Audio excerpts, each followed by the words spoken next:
good morning. This is Pathways to Success, a program that supports our micro, small, and medium enterprises here on the Bilyonaryo News Channel.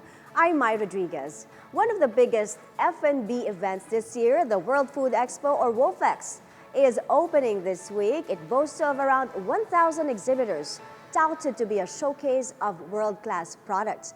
We spoke to PEPTarsus President Pascual, organizer of WOFEX, who shared with us the highlights for this year's expo. Let's watch this.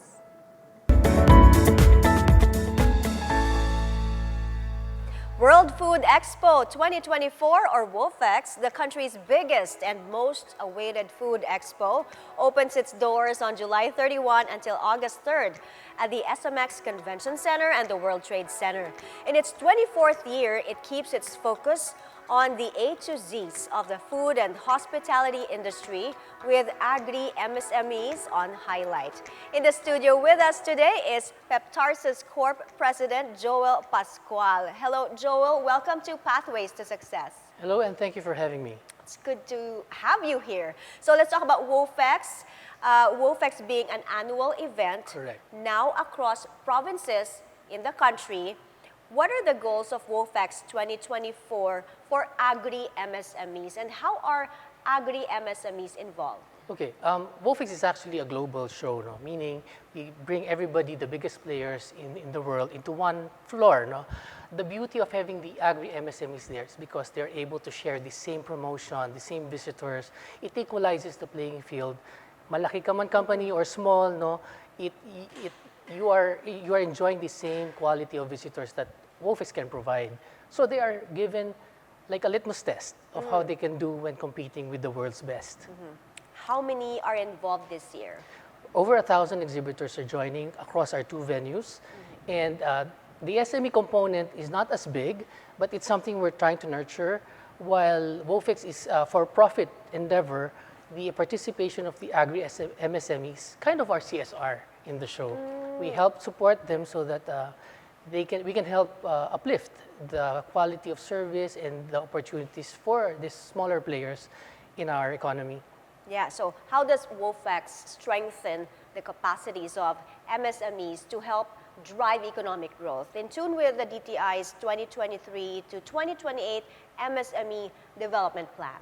Well, we actually have several things happening for them during WOFEX. One of which is like a summit.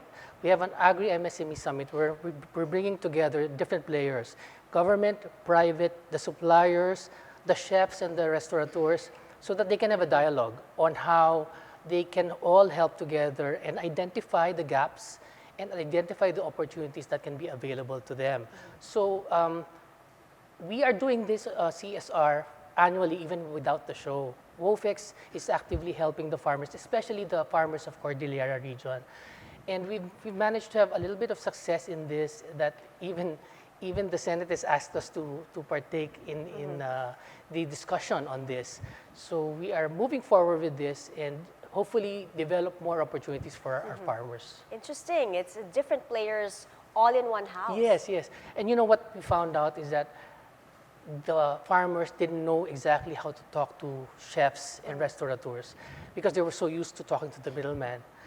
Our function here has been to kind of eliminate the middleman. Yes, it's bridging that Correct. gap, no? It's connecting them directly. And that's what they've learned from us, that they can actually talk to the food service industry directly and identify what they want, what they need, and if they can adjust their operations, their farming methodology, to fit the requirements of the food service industry. Such a great help for our local farmers, right? So let's now talk about MICE tourism. But first, we have to explain what MICE stands for. It's meetings, incentives, conferences, and exhibitions. Correct. And one of the goals is to attract business tourism through trade shows like these. So as you are pushing for MICE tourism, where are we now in terms of the MICE tourism growth in the country?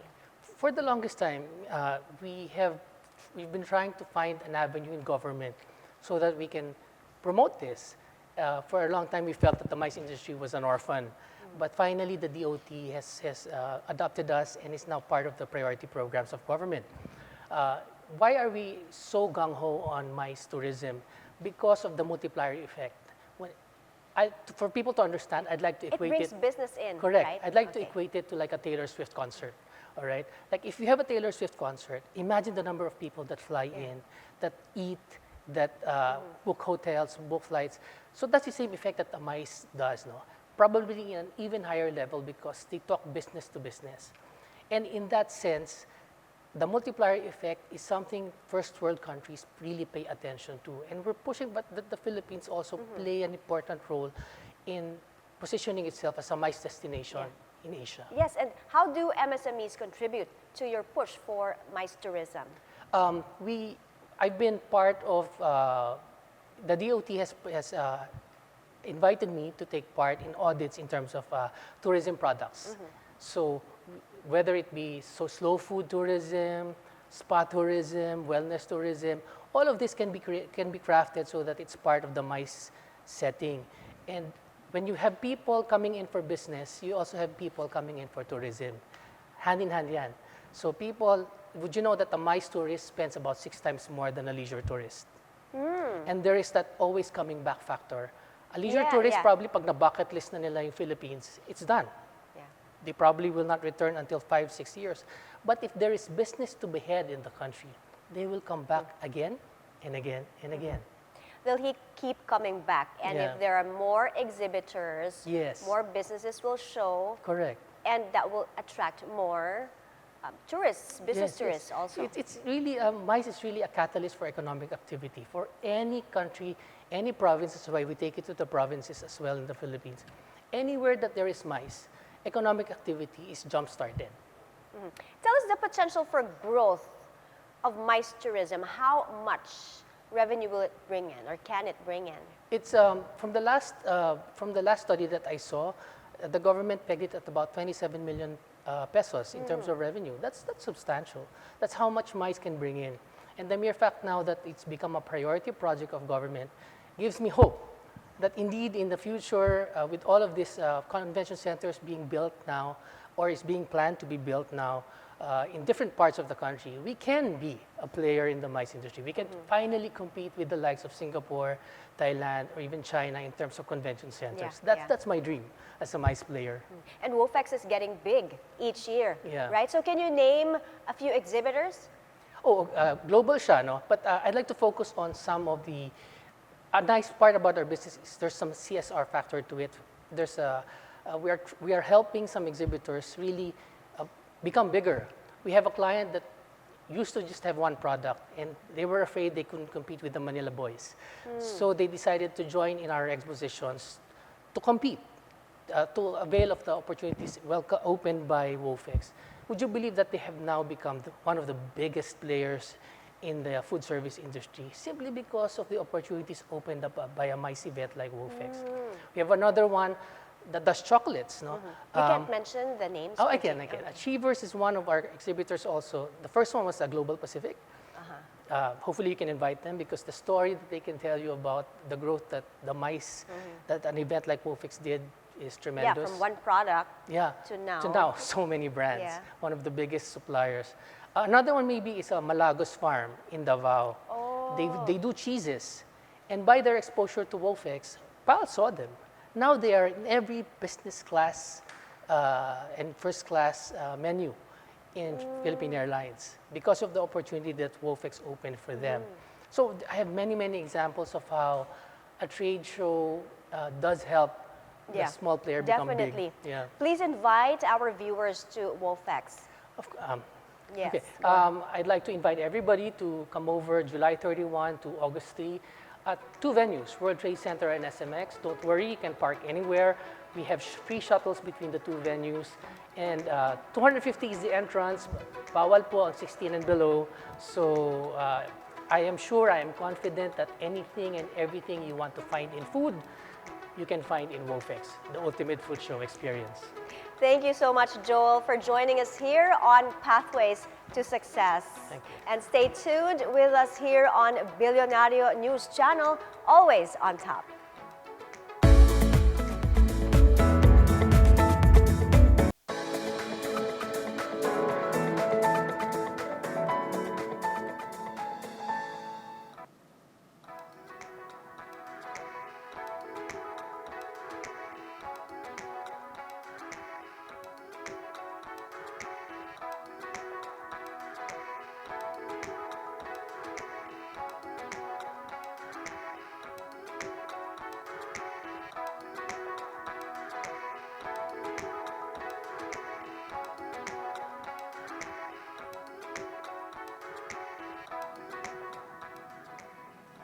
Welcome back.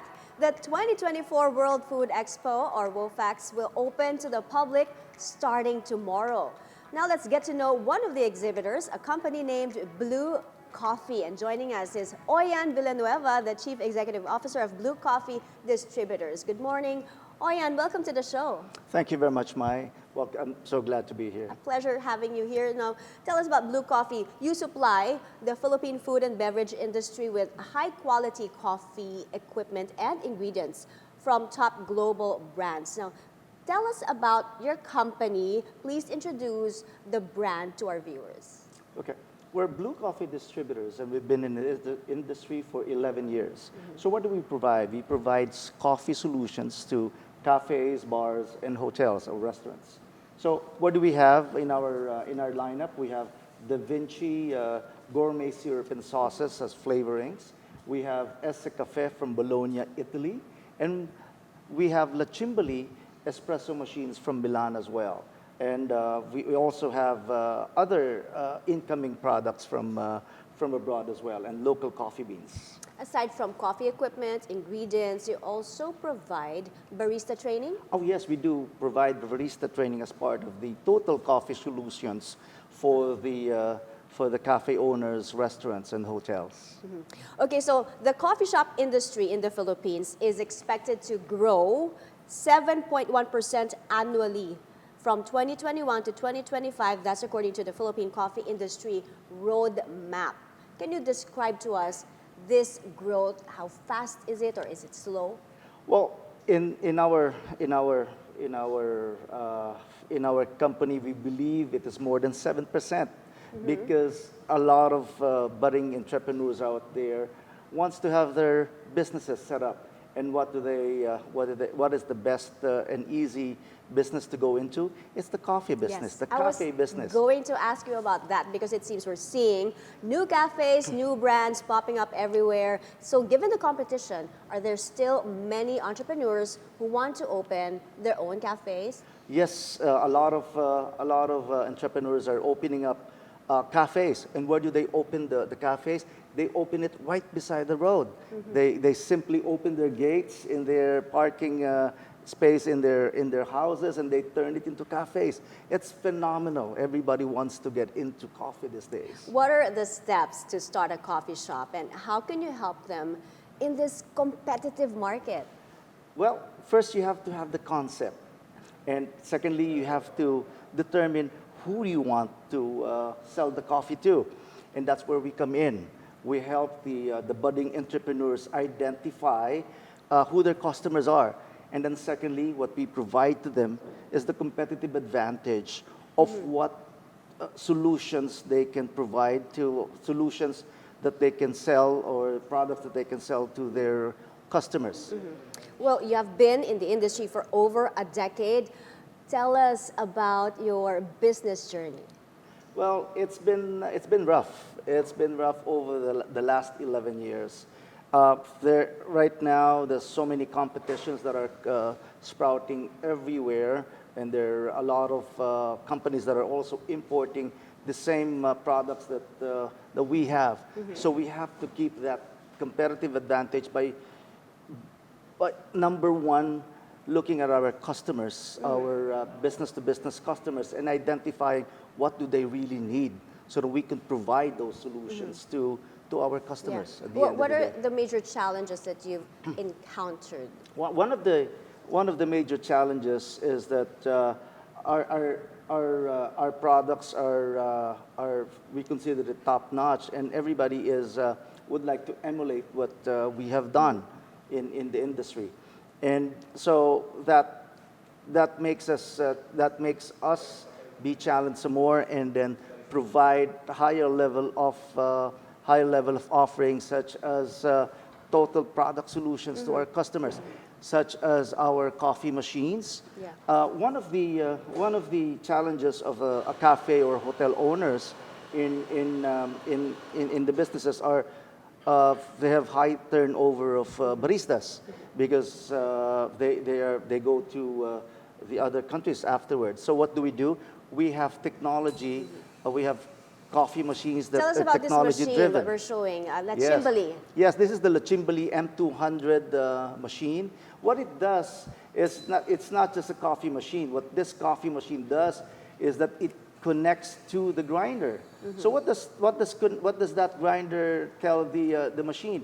It constantly monitors the extraction of the coffee so that it will consistently provide the same great tasting coffee every single time.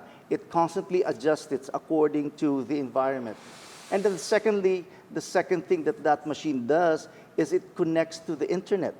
So as a business owner, what that machine will provide you is that the next day you can just open up your phone and then see how many cups how did many it cups did that produce? coffee machine Yeah. sell. So and that's a great thing that the chefs That's and amazing.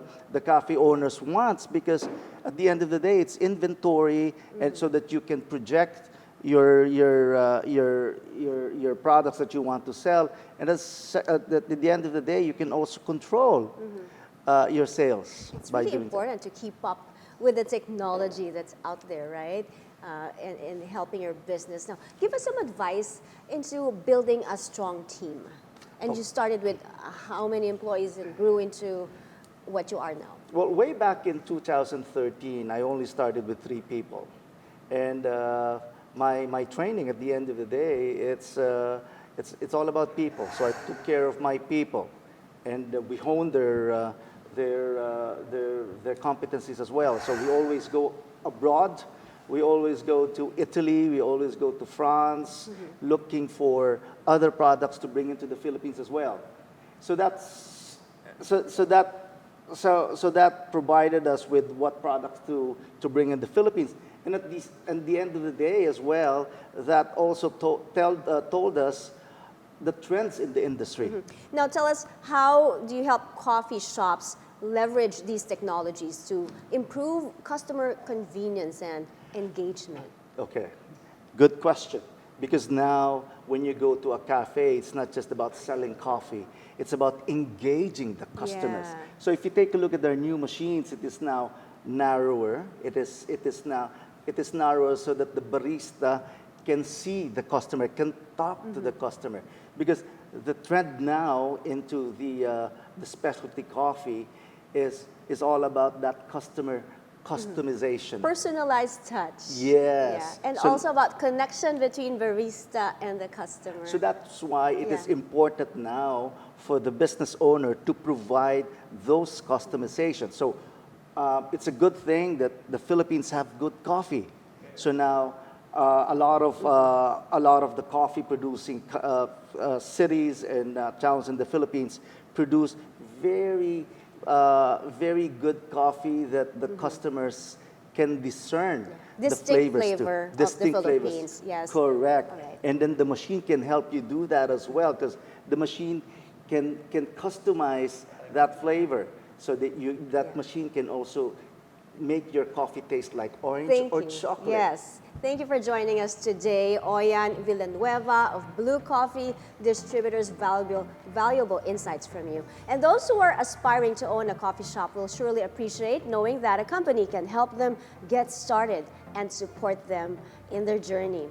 When we return, we will talk to the CEO of a manufacturing company that specializes in gourmet meats and drinks that is making a name in the global stage.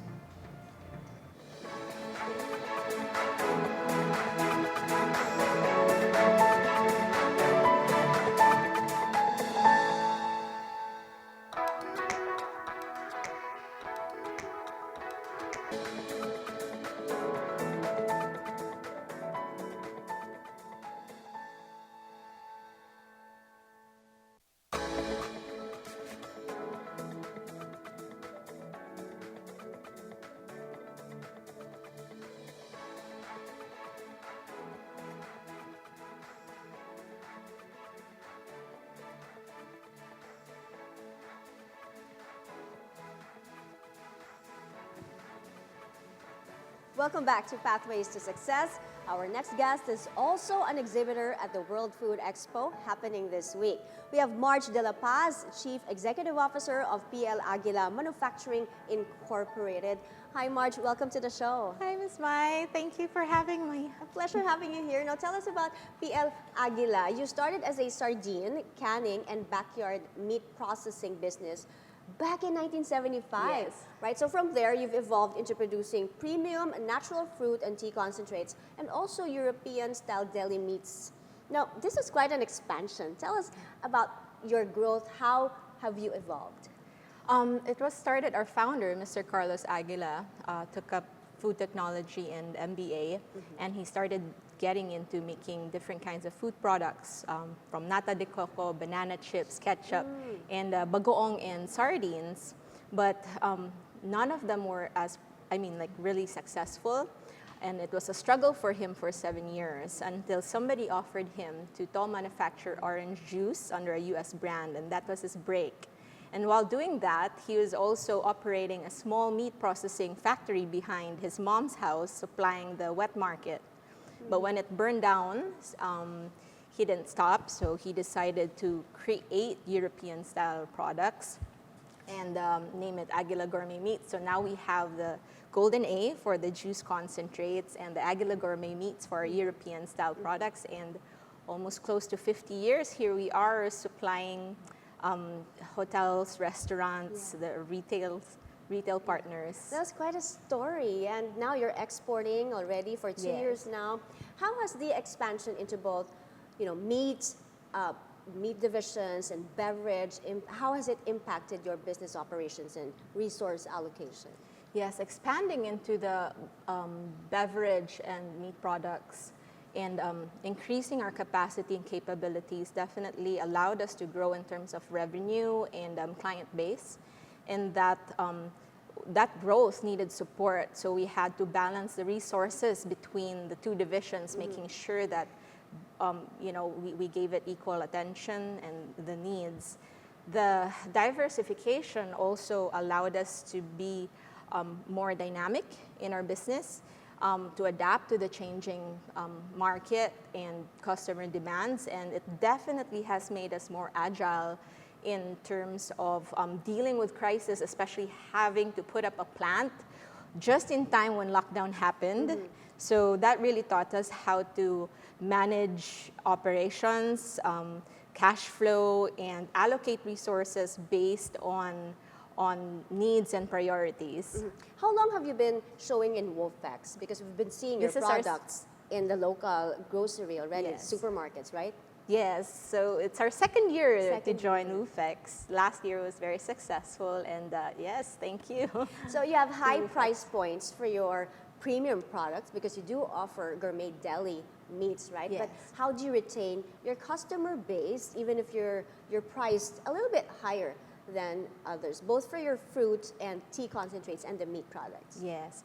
Well, quality is actually at the heart of everything that we do, and we're very proud of our Golden Age juice concentrates. Our teas are really made from tea extracts and real fruit, so you can really taste it. Then for our meat products, that has no extenders, it's naturally smoked, no shortcuts there. So in terms of quality, we can really, we're proud that it's premium quality, but it's also the transparency that we have, the regular quality checks, and our certifications, the audits that we allow with our clients, that allows us to maintain and justify the premium cost of our products. Well, aside from quality, what makes you different? What makes you stand out from your competitors in the beverage and the meat sectors?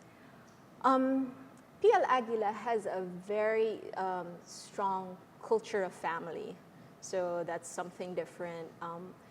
After more than 4 decades, being a family-run business, we were able to give it a personal touch and really establish long-lasting relationships with our clients, so we've gained their trust. We try to be as flexible as we can, attending and really listening to the needs of our, not just external customers, but also our internal customers. We also have a very strong culture for food safety and quality.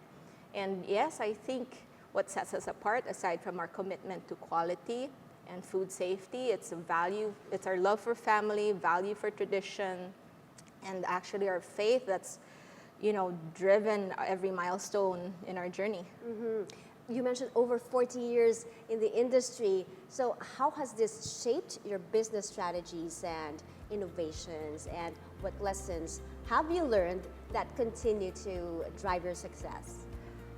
We've learned a lot through the years. So one is we've learned how to be resilient and really, you know, having to adapt to challenges. So we've learned how to embrace and leverage on technology, to be innovative and to be relevant in the competitive market. We've also learned how important it is to be customer focused. You know, with the continuous improvement being a never-ending cycle, you want to keep your customers happy all the time. And I think it's also one thing we've learned is to believe and trust in our people, to develop people, their skills, and to really love, you know, your second family, your second home. So I think it's that foundation built on our core values that was also very important for us to grow. Right. And Listening to reach your the customers size. also. Yes. I've been hearing it's very important growing your business. Yes. Once again, thank you, Marge, for joining us in the show. Thank you. Yes, and that's our episode today on Pathways to Success. Remember that the more you learn, the more you earn. I'm Marge Rodriguez. Follow us on YouTube and Facebook. I'll see you again tomorrow here on Bilyonaryo News Channel, always on top.